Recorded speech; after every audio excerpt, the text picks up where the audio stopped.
Well, hello, everybody. Welcome to the Energy Realities Podcast. I'm your host for the week, David Blackmon. With me today is the gang of four, as always, Dr. Stu Turley, our magician with all the links and videos for our podcast today, and no doubt a conspiracy theory or two, I hope. Irina Slav from Bulgaria, the wittiest energy writer working today anywhere. How are you today? Thank you. I'm great. Thank you.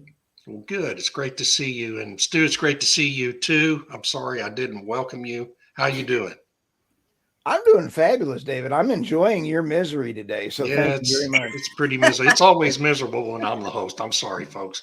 And of course, rounding out the gang of four is Dr. Tammy Nemeth, a real Dr. Tammy Nemeth from Canada, the UK, and parts unknown. How are you today? I'm doing good, thank you. How are you all doing? Oh, man, it's just a beautiful day in Texas. I'll tell you what, my Dodgers made it to the World Series last night. I'm just, like a pig in slop today. So this week's topic for the Energy Realities Transition podcast is it's a topic we've touched on repeatedly since we began this podcast, 2.5 years ago, almost running up on 3 years ago now. Yeah. And that is how the energy transition, as it is currently being conducted and constructed, is a recipe for the rest of the world to end up subservient to China for its energy security and energy needs. China is truly winning in every aspect of this energy transition, and I think it's becoming increasingly clear as time goes on. And Stu, I think I just interrupted you, so I'm going to turn to you for the first comment. I don't think you interrupted me. I was laughing because I just was like, yeah, China's winning the whole thing here. In fact, with all the research that's going on, I have how the energy transition is going on in about a 15-second clip. Oh, so good. If everybody's ready, let's take a look at this. This is how we are now this is the energy transition in action. And see what everybody around the shop is up to. Let's go check it out. There we go. Oh my gosh. I hope she's okay. That's so dangerous looking. She put it out there, so I have to enjoy it. When we sit back and take a look, David, you have all the energy policies that came out with Trump and putting in the tariffs. And now tariffs are a bad thing. When they left the tariffs in, the Biden administration left the tariffs in. So you have the deindustrialization going on of the UK, Germany, New York, New Jersey, California. Anybody putting in the renewable energy agenda instead of all types of energy. Then you have the politicalization and alignment. David, we had Governor Greasy Hair Newsom just sign that bill. And what happened last week? We had ConocoPhillips close a refinery. Bookmark this podcast because we will see California importing gasoline and diesel from the increased refineries in China.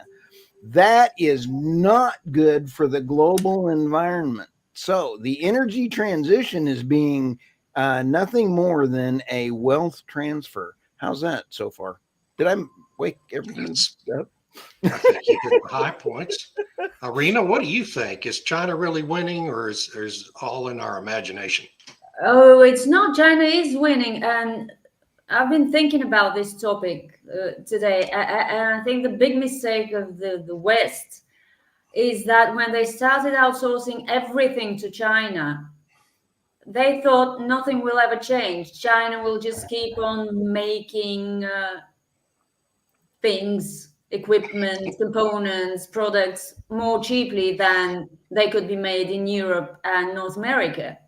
And it would never, it would never be smart enough to turn this to its advantage. which was a huge mistake, assuming that the Chinese are, some different species that would not put two and two together. I'm Yeah. sorry, but this is it. And I apologize if I'm offending anyone's feelings, but this is a glaring example of why the so-called global south, in which I include Bulgaria, doesn't really like the West, because there's this sense of aloofness of people from the West looking down on the rest of the world. How is it going now with China?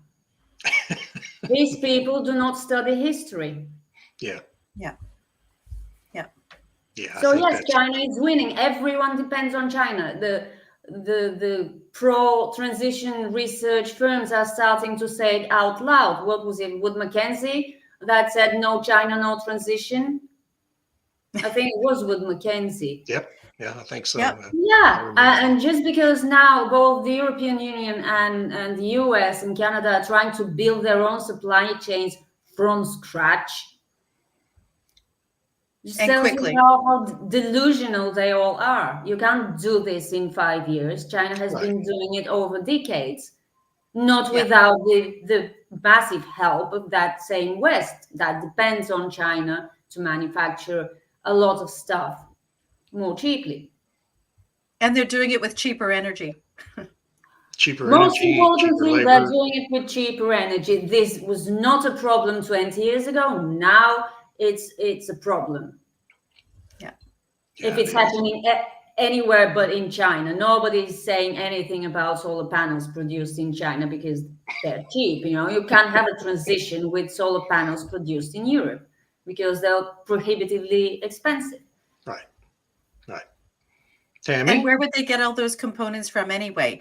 So if it's not just that they're manufacturing them, they control the supply chain of all of it. So if you have the rare earth minerals, the silicon, all of these different elements are controlled by China. So even if Europe and United States and Canada and the West, as we know it, wants to take up that production itself, it would still be dependent upon China for that supply chain. Exactly. They And build their supply chains. exactly. So I would like to just show a couple slides here I put together because I think some people will be like, where are you getting all this information from? So I'm going to add this one. So first of all, China has decided to build BYD, which is China's EV car company. They're building its first manufacturing assembly plant in Hungary. And they're calling this a vehicle bridgehead so that they will assemble these Chinese vehicles in Europe to bypass some of these tariffs. But the thing is, it's an assembly plant, which therefore means that it's highly likely the materials and all of the components of putting together these vehicles are actually still all made in China. They're just being assembled in the European Union. Can I make and a thereby, quick point about that? sure, This is absolutely. exactly the same strategy China is doing, BYD, and other Chinese companies are doing in Mexico, building exactly the same kind of plant in Mexico Yeah. to be able to import their cars into the United States market and avoid all the tariffs. Anyway, go ahead. Sorry. And Right, but and to Joanna be, brings up a great point. Sorry, we're all pig piling on your great comments, yeah, that's Tammy. okay. That's okay. Yeah, even the factories here are Chinese owned too. Yes. Right, and so to be fair, automobile assemblies have been they make their components all over the world, and then they assemble them in factories, whether it's in the United States or Canada. For example, with Canada, they would import parts of it from Mexico, parts from Europe, parts from America, and then they would assemble them all in a Canadian plant or an American plant or whatever. But I think what's different in this case is that they will all be solely sourced from China. It's not like it's being spread around the world or something like that, all the different components. It is just all from China. And so then my second slide is about the battery electric car trade in Europe. So in 2023, almost 22% of the battery electric vehicles sold in the European Union were made by China. Almost 8% of it were actually made, were from Chinese manufacturers like BYD or whatever. But the remaining percentage, almost 22%, they might be BMW or VW or whatever, that are actually made in China and then exported to the EU with the mark or label of a European manufacturer, even though it's actually made in China or by China. So I thought those stats were really interesting. It comes from Eurostat. So they're projecting that for 2024, 25% of European Union battery electric vehicles will be made by China, which is like a quarter of the market. That's insane. And then go ahead. Prices are 50% to 60% less than other manufactured around the world. Yeah. EVs cannot compete if they use anybody else's batteries. Yeah, exactly. So, which is why, they're kind of dishing on Trump talking about tariffs, but the EU has just put on significant tariffs to Chinese electric vehicles, as has Canada. I think Canada's like 200% or I don't know, some ridiculous tariff. Oh, so, tariffs for you, but not for us. So it's right. Okay. Yeah, nice. Yeah, exactly. And so then this brings me to the third one, which is China, the main partner for imports of solar panels and liquid biofuels. So here Eurostat has put together some great stats where it talks about the percentage of wind turbines manufactured in China and then exported to the EU. Those numbers are a bit lower. I think it's something like 30% or 40% or something like that. The solar panels are incredibly significant. It's like 90% of the solar panels installed in Europe are made in China. And then we have liquid biofuels, which is actually interesting, where the EU actually imports a lot of, or the European Union imports a lot of biofuels from China. So China then, as you can see, for this transition, which is dependent on wind and solar and electric vehicles, China's leading the way. And it really undermines the economic and energy security of the West by depending so much upon China in these things, as both Irina and Stu and David have said. Tammy, on October 13th, a story went out, quote, anger at UK's bonkers plan to reach net zero by importing biofuel from North Korea. Yeah. And then we had stories of pellets being shipped from the northeast of Canada and the U.S. to the southeastern United States too. What is going on with the green policies of absolute horrific environmental damage to in the name of green? It does not make sense to me. No, we have to be clear that the climate zealots, the climate alarmist community, even though it's mostly the same people, they're not environmentalists as we have traditionally understood environmentalists. They're all in favor of killing endangered species, whales, birds, whatever, with wind turbines, as long as it's in pursuit of lowering carbon emissions. They're all in favor of polluting the hell out of everything, cutting down forests, as long as it's with real pollution, particulate matter, SOx and NOx, whatever. They don't care about that anymore. They care about, they have this obsession with plant food in the atmosphere. And it is literally a religious exercise now. Wow. And even though these are the same people, the same organization, Sierra Club, PETA, where's PETA talking about the wind, offshore wind, killing all the whales and millions of birds every year? PETA says nothing about that because it's in pursuit of this craziness, this mania to reduce the amount of plant food in the atmosphere, which is really in geologic time at near all-time lows. And so, yeah, it's crazy. What brought me to this topic this week was a story out of Germany, and I think it illustrates a related story out of England too.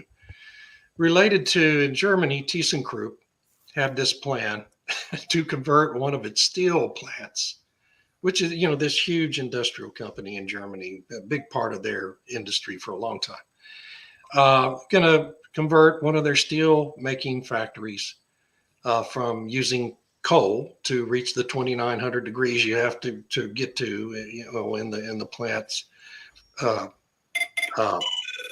What do they call them? I can't even remember what they call them now. But anyway, they were going to convert from coal to hydrogen. And of course, it was going to be green hydrogen generated only with wind and solar. And there was a big article this past week about, well, they're having to delay that plan. It probably won't ever do it because it's too expensive. And it's like nobody could have seen that coming, right? I mean, how could they not know it was going to be more expensive to try to run a steel plant with green hydrogen than it is with coal? It's insane. It's literally an insane business plan. In Great Britain, what is it? British Steel, I guess, had a plan to convert to using, what were they going to use? It wasn't hydrogen.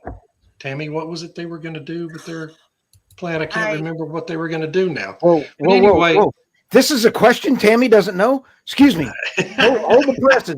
This is the first time wow. Have you had coffee yet this morning? Or No, what time is it in the UK? They wanted to use the electric arc furnace. Right. Because when you say that it wasn't about hydrogen, it was this electric arc furnace. And I would just like to clarify that at some point, British Steel was bought by China.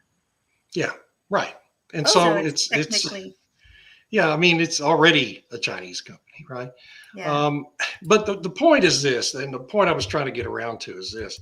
We have these Western countries with, pursuing this mania to reduce carbon dioxide in the atmosphere in their own countries so that they can meet their, quote, net zero goals that they've committed to under the Paris Accord and with the UN and the World Economic Forum. But what are they doing? Are they really cutting global carbon dioxide? No. All they're doing is transferring the emissions to China because we still need steel. We have to have steel. So it's going to get made somewhere. China doesn't have a problem making steel, right? So what's going to happen? Every steel plant we close in the United States or in Europe or anywhere else in the Western world is going to be a commensurate increase in coal making capacity in China, along with the emissions that go with that. And this is but they're going to have to pay for it. They're going to have to pay for it in the European Union with the carbon border adjustment mechanism. Oh, that's going to work, yeah. Oh, yeah, that's going to work. Because steel, concrete, iron, aluminum, and there was two other things that are included initially with their carbon border adjustment mechanism. So, but I mean, what will China say? Oh, we're getting all of our electricity for that steel plant from that solar array over there or that wind array over there, right? Because how are they going to verify? Are they going to question the Chinese government? I don't think so. No, there's no way. And to be clear, China is building more solar and wind than anybody else, right? So there's plenty of that for them to point to. Right? Yeah, exactly. Yeah, but it's also building more nuclear and coal. Yes, than anyone. exactly. Right. You know what's interesting? I just saw this story. Some politicians are kind of waking up. Good morning, Robert. Good morning, Robert De Domenico. The energy ministers of Cambodia and New Zealand just warned. There's an energy conference going on in Singapore, I think, right now. And they warned that the transition may cause political problems because of its cost. And they try to tell everyone that it might be time to start thinking about this instead of blindly following Paris Agreement targets or whatever. Maybe stop and think whether it's going to be at least relatively affordable for the people who vote for governments, suggesting that it's well, you know, that's just one more thing nobody could have possibly seen coming, right? Oh, absolutely. Yeah, it's a shocker. Yeah. Oh, and David, in what you were talking about British Steel, their delay in the electric arc furnace conversion, it's delayed until 2032. Yes. I know someone mentioned Tata Steel. That's where they're trying to convert that coal furnace, which has already been shut down, to be electric arc as well. And I think they're looking at 2028, 2029. So it's basically closed until they can get the new furnace up and running.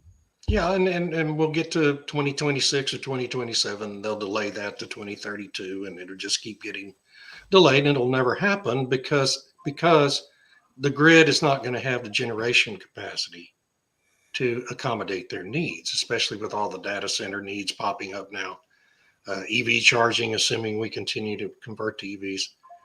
And for people in the US, you need to be aware, back to the EV question in China. And the thing about building the plant in Mexico, I just want to clarify one point about that. We have this trade agreement, the US Canada Mexico trade agreement. And so it provides an exemption from any tariffs we put directly on China for any automobiles that are actually assembled in Mexico or in Canada. They're going to be exempt from the tariffs to get into the US market unless changes are made. And that's what all the controversy back in April was about when Donald Trump said there was going to be a bloodbath in the EV industry if he's not elected. So, but he has also said that he is renegotiating that because he put in that original thing saying that he can renegotiate in 6 years, and it is about to be canned. So, as we vote in the next few weeks for the United States, we have to vote your heart. And if you vote for the man cooking French fries, I'd say we're all good. In fact, I do have the Cats called me and they were saying, wait a minute, we have got to protect this man from being shot again. So if you don't mind me showing this, the Cats came together and they really wanted to show this. So, I mean, when the cats are on board, I got to get me a cat now.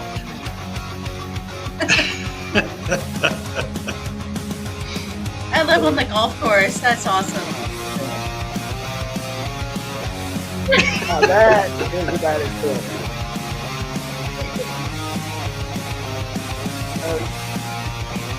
Who does these? This is awesome. Doodly Dodo. Okay. Oh, it's a TikTok.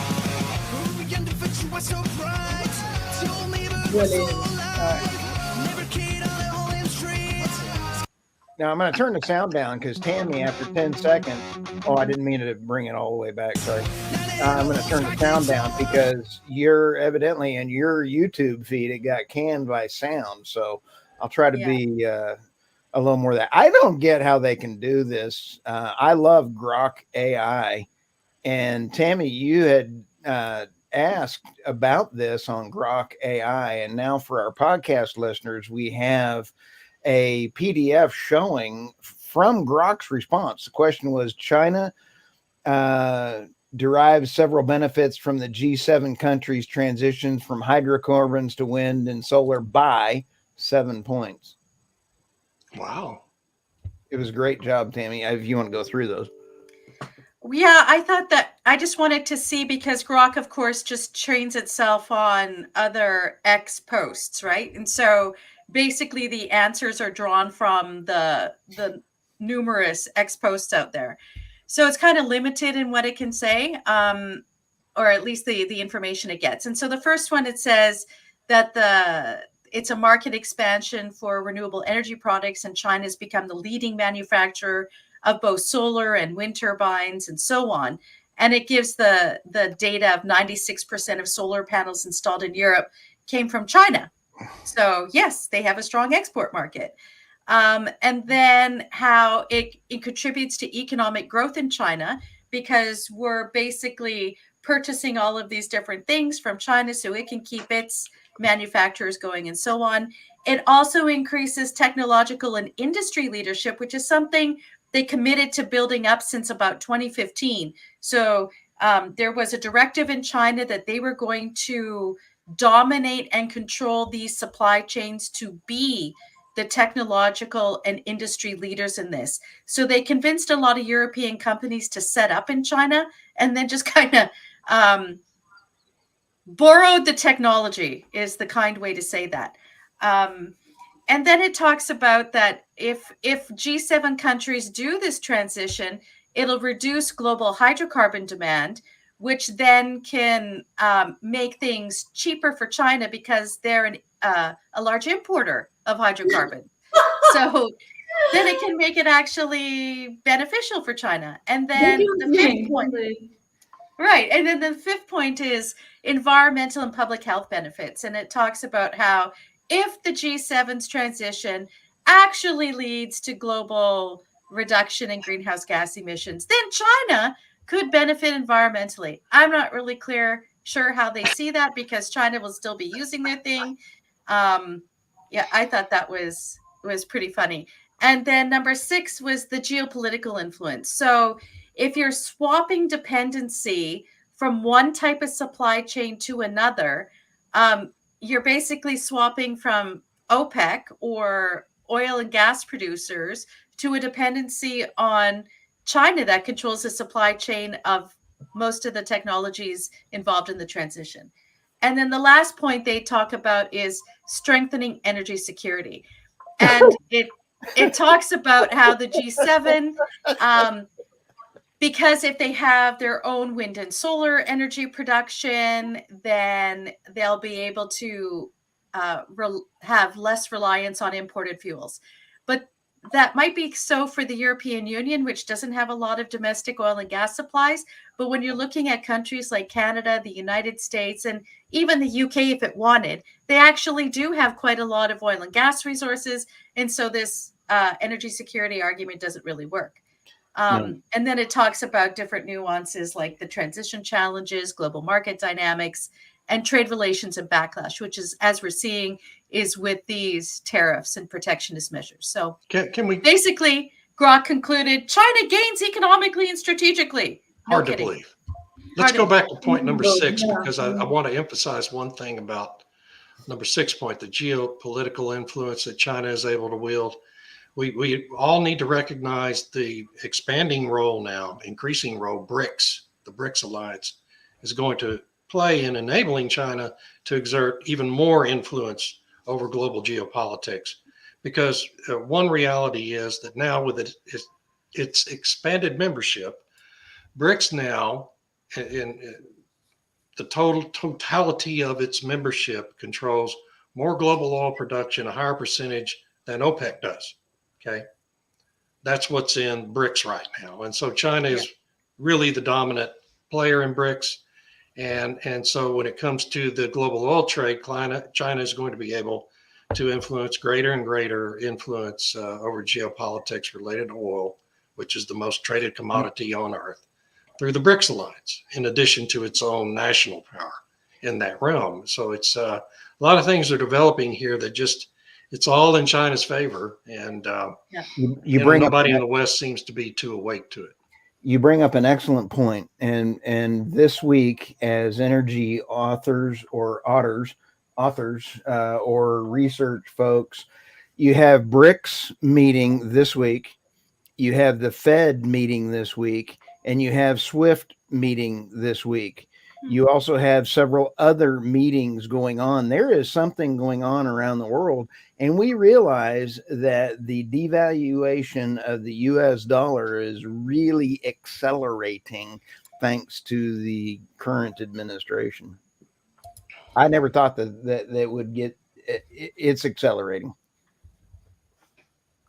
Can I just go back to one comment because I thought it's important. I have been asked this question before. So this LinkedIn user, I guess it's Travis Lynn, says, "I catch myself that I come here regularly to have a laugh about the absurd examples and your cynical, funny comments, but feels you're preaching to the choir. And in the meantime, nothing is changing. How do we get the public and politicians on board? We can't get politicians on board while they're blinded by by their agenda, but I think this is how we get the public on board, by talking about all this, by talking about these absurd policies that are making life more expensive. People do not like their life made more expensive. Yeah. People like things to be stable and cheaper if possible. If that's not possible, then not more expensive than they were yesterday. And these energy policies, as the New Zealand and the Cambodian energy ministers said, are making everyone poorer. And people will start, wondering why this is. And this is where we come in for those who are watching, breaking it down example by example. Exactly. At least I hope so. There is no coincidence that I believe it was last week or the week before when we had the video of what's his name saying that the deindustrialization of the UK and the energy is twice as much as as what is the US is. So companies will not flourish, countries will not flourish. The deindustrialization of green energy policies, we are seeing that in real life with the failure of the global the International Monetary Fund is now meeting as well, trying to say, how can we be more relevant? I'd say put people's lives at first rather than putting green energy policies, and you might stand a chance. Yeah. Well, that's a very good point. All wonderful points, and I think we have finished our discussion on China being the big winner and concluded that China is the big winner. So now let's all those in favor. all those in favor say aye. Aye. Now it's time to go to our articles, our favorite articles of the week, Stu. I want to give Joanna a shout out. Yeah. And she goes, then we go to the politicians and talk to them. We bang our heads against the wall, but we keep doing it. Make the politicians understand from our point of view. I want to give Senator Ted Cruz a shout out right now.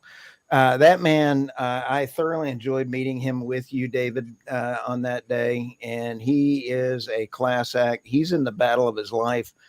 Go to tedcruz.org and donate for that man, because the Republican rhinos are not helping him, and he is being outspent by his Democratic, who has horrible energy policies. And Senator Ted Cruz is absolutely leading the charge for low cost energy, and he's in the battle of his life as a senator. Sorry. Thank you, Joanna, and I'll shut up. Thanks. Yes, be sure and vote for Ted Cruz. Let's go to it looks like Irina's up first. Yeah. So Ford launches tool to help businesses go electric, save money. This is where it has come to. They have no other way of selling their EVs except creating a special software tool that tells businesses, that calculates, as far as I understood it, how much they would save by replacing a certain portion of their fleet with electric vehicles. Where exactly will these savings come from, and price? And the author of this article leads with so many assumptions, it was hilarious. He had it all: the lower maintenance, which is not true, well, unless you mean oil changes and stuff like that. What was it? Cheaper charging. Sure. And my favorite, apparently, did you know that EVs are better than petrol cars in a hurricane? Oh my gosh. Has he seen the videos? Has he seen the videos of everybody saying those are saltwater bombs waiting to go off?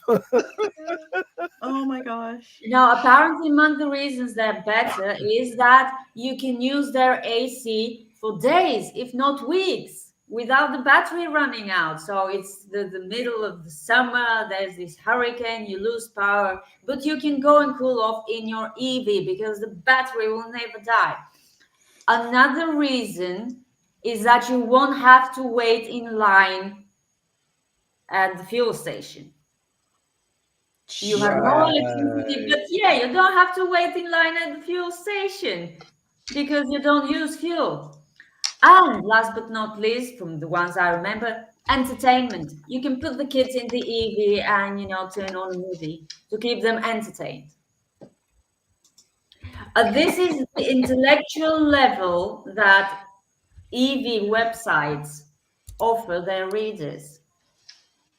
And I mean, judging by the fact that there are people reading them, these websites are still alive. It raises some important questions about the level of the readers. If the readers buy this, if they think these are genuine arguments, then there's no hope for a lot of people. But that's depressing. So let's go on to the two big insurers still betting on fossil fuels.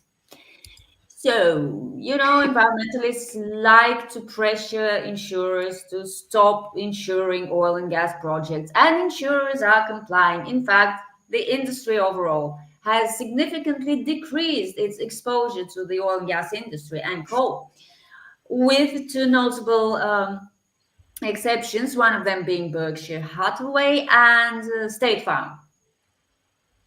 And these two have, while the rest of the industry has been, decreasing its exposure to oil and gas, both in terms of insurance and securities buying, because that's what insurance apparently also do, these two have been building their exposure to oil and gas so much that it has more than offset the decline in all other insurers. Wow. So in totality, the US insurance, the global insurance industry has actually increased its exposure to the oil and gas industry just because of these two. I wonder what they know that the rest of the insurers don't know. Like French AXA, it has been great. It's very, very green and very pro-transition, and it has severely reduced its exposure to the oil and gas industry. And its chief executive says that exposure to future claims related to the oil and gas industry makes it, makes it stupid to insure their projects now. So he's so sure that the future is full of claims related to the activities of the oil and gas industry that he sees no point in, keeping the firm's exposure to the oil and gas industry, because these claims will lead to so many losses. It's amazing what such a senior executive at a global insurance company assumes, and he assumes it is a fact. But I mean, it's mostly the European ones, right? So like Swiss Re and I don't know. There were 32 firms surveyed, I think. Yeah. Berkshire Hathaway is owned by Warren Buffett, everybody. And Warren Buffett has always been a heavy investor in oil and gas in his personal portfolio too. So nobody wonders why. Nobody asks why. Yeah, that's it for me. I'm done. Oh, this is me. Holy cow. So I wrote a couple of pieces. But this is one I wrote, the first one, ESG-driven green hydrogen risk at the center of Air Products dispute. Air Products is a big provider of industrial gas of several different kinds based in the United States. They have invested so far now $4 billion in a green hydrogen project in conjunction with Saudi Arabia. It's part of the Saudi Arabia's NOAM project, where they're going to build that enormous straight line city supposedly next to the Red Sea. Their big plan is part of that green hydrogen, the making of green hydrogen in Saudi Arabia, with supposedly going to do it with windmills and solar arrays, is they're going to take the green hydrogen they produce in Saudi Arabia and they're going to put it on ships and they're going to ship it to California, halfway across the world, to compete with American hydrogen producers for the California market. Now, Air Products' major investors are now in full rebellion against current management that they installed at Air. These same investors installed at the company 10 years ago. Now they're in rebellion against it for this lunatic plan that cannot economically possibly be profitable. They've still got $7 billion more to invest in this Saudi Arabian boondoggle. And they're doing it all just to burnish their ESG credentials. This is the central point of this is the kind of misallocation of capital you see happening all over American companies, and I'm sure European companies as well, because they're trying to mine these federal subsidies provided in the Inflation Reduction Act. Amazingly, the CEO at Air Products told the CERAWeek conference last year that this boondoggle, shipping this hydrogen into the California market, it's going to be subsidized by the IRA subsidies, okay? And they're going to be able to take advantage of the enhanced investment tax credit for a project built in Saudi Arabia. And that was not at all the intention of Joe Manchin's and other boosters of the Inflation Reduction Act. But that's how the language is written and how it's being interpreted by the U.S. Treasury. So this big boondoggle green hydrogen project in Saudi Arabia is going to be fully subsidized by the American government in competition with companies trying to make green hydrogen in the United States. So that's just absolute insanity. I wanted to highlight that. Then the other one is also related to green hydrogen. Kevin Killow. If you do not follow Kevin Killow, he's at justthenews.com now, and he's just a wonderful energy writer and reporter. Yes. He started at Cowboy State Daily up in Wyoming and was just so great. Just the News came and gave him a job. And he wrote this story this week about all these crazy, not just green hydrogen, but energy ESG projects in general, going belly up after 2 or 3 years of these multi-billion-dollar investments. And those of us who warn about them being frustrated, because we sit here on this podcast, or we all do writing, and we warn that this isn't economic, it's going to fail, and then it fails and everybody acts surprised. I just highly recommend everybody needs to bookmark everything Kevin Killow does at Just the News. It's very entertaining, tremendous stuff, and really good analysis. So I just wanted to highlight that. I've got to burn my blanket on green hydrogen this week. Okay, so if anybody, here's another shout out. If people aren't subscribed to the newsletter from the Institute for Energy Research, I highly recommend it. They have such great stories, and they pull together a lot of data and information from lots of different sources. And I'll do the second story first. So the second story is that Canada opens its first commercial rare earth elements refinery. Now, this is a project that was funded by the Saskatchewan provincial government in Canada, and it was put together by the Saskatchewan Research Council. And I'm not exactly sure all of the different idiosyncrasies involved with it, but there was some talk that they were going to create this thing and then sell it. And then there was rumors that China was going to buy it. And then it turns out that where they were sourcing their materials from was a Canadian company, but then China was going to buy that company and then close down the production. And it was all very complicated. But in any event, things worked out. they sourced North American rare earths, and they refined it at a commercial scale for the first time. I think it was August or September. So it's actually quite an accomplishment. But the problem is that it took government intervention in North America to make this a reality. And you have to ask yourself, why, if it's now producing commercially, why didn't somebody else from a commercial perspective develop it? Why did it have to come from government? So on the one hand, it's good that they're trying to disrupt the dominance of the Chinese supply chain, but I think you would need an awful lot of these to compete with what China's doing.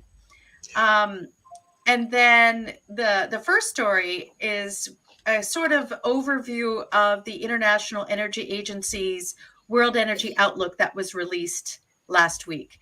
And the title is Western Climate Mitigation Policies Increase Electricity Demand, Making It Harder to Slash Emissions. Big story. Unbelievable. So this story is awesome. They go through, like, they have 3 key takeaways from the World Energy Outlook, and they talk about how the agency expects global electricity demand to be 6% higher in 2035 than it forecasted last year. Oh, there's a surprise. So then it's like, okay, where are you going to get this energy from? And they're saying that oil and gas are going to peak in 2030. You know, the mantra repeated over and over again, that demand's going to peak. But of course, as we just talked about, where are we getting the solar panels and the EVs and the wind turbines from? Well, they're coming from China, which is using hydrocarbons to build these things. So we're going to need more electricity. It's supposedly going to be generated by these emissions-free sources, but they're constructed with high emissions energy. So how this all works out in the end, as we've been talking about a lot, it's unlikely that global emissions are going to fall, except if we kill the economies in the G7 and OECD countries, which seems to be the trajectory. So anyway, I highly recommend subscribing to the IER, the Institute for Energy Research, because they really do have great information there. Yeah, it's a great organization. Great job. Now, Stu, what do you have? I got 2 fun stories here. And I've been watching and stealing all of your all's material over the last several years, and realizing that we all know Moore's Law. Moore's Law is the number of transistors will double every 18 months, I believe, and is the technology. That law has still held fast. Turley's law now says that the more we go renewable, the more fossil fuels we use. Ooh. And it has been going on for the last 4 years. I've been tracking it. There is now no death to fossil fuels. It's suddenly, I'm not quite dead yet. We've had that before on this podcast. I'm feeling quite better with an arrow hanging out of me here. Let's go to my buddy, Governor Newsom. Governor Newsom, I love Grok because you can come up with some cool pictures here. California's energy dilemma and how laws spark even higher gas prices. The new law requires oil refiners to maintain higher fuel inventories, plan for maintenance outages, and allow the Energy Commission to approve maintenance schedules while intended to stabilize gas prices. You know what happened? ConocoPhillips says, we're out. They're closing their refinery. And what you're going to see out of this is a second order of magnitude is the increased downstream or refineries in China has been geared up, and you're going to see, bookmark this, you will see imports in California from China for diesel and gasoline because it is not going away anytime soon. It's going to be worse for the environment, and Gavin Newsom will be profiting from it. Follow the money. All right. Let's go to the next story here. Did I just say that out loud? I think you did. Holy smokes, Batman. And I'm not arguing with it. Follow the money. China forfeits resource security with strategic mineral energy reserve gains. This one, I got to give a shout out to Meredith Chen. Over the last year, Beijing has also tightened its grip on critical mineral shipments, including autonomy, gallium, germanium, graphite. You can't have a transition. You can't do anything without graphite. It's just going nuts. They've also they found 4 new oil fields were discovered in China, each estimated to have more than 100 million tons. I hate this tons versus barrels. Yeah, sorry. 746 million barrels of capacity, in addition to 4 gas fields with a capacity of 100 billion cubic meters each. Wow. China is buying everything they can. They're developing every oil and gas field they can, and they've now encircled Taiwan in a war game. What in the world? Where's that on the news going on?